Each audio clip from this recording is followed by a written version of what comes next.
ஸ்ரீரங்கம் அரங்கநாதர் கோவிலில் கும்பாபிஷேகத்திற்கான திருப்பணிகள் வியாழக்கிழமையன்று சுதர்சன ஹோமத்துடன் துவங்கியது.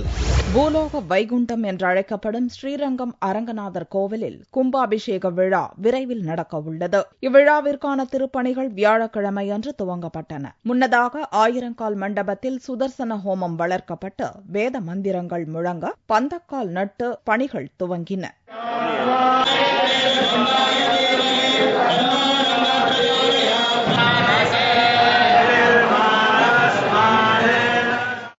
இந்நிகழ்ச்சியில் அமைச்சர்கள் செந்தூர் பாண்டியன், பூனாட்சி மற்றும் அரசு தலைமை கொறடா மனோகரன் உட்பட பலர் பங்கேற்றனர். திருக்கோவில் புனரமைப்பு பணிக்காக முதல் கட்டமாக 10 கோடியே 45 லட்சம் ரூபாயை தமிழக அரசு ஒதுக்கியுள்ளது. கோவில் கோபுரம், விமானம், மதில் சுவர் சீரமைப்பு உள்ளிட்ட மராமத்து பணிகளும் நடக்க உள்ளன. பணிகள் நடைபெறும் இடங்கள் மற்றும் பஞ்சக்கரையில் உள்ள யாத்ரீக நிவாஸ் ஆகியவற்றை அமைச்சர்கள் மற்றும் அதிகாரிகள் பார்வையிட்டனர். முன்னதாக கோவில் வளாகத்தில் மழைநீர் சேகரிப்பு திட்டத்தை அமைச்சர்கள் துவக்கி வைத்தனர்.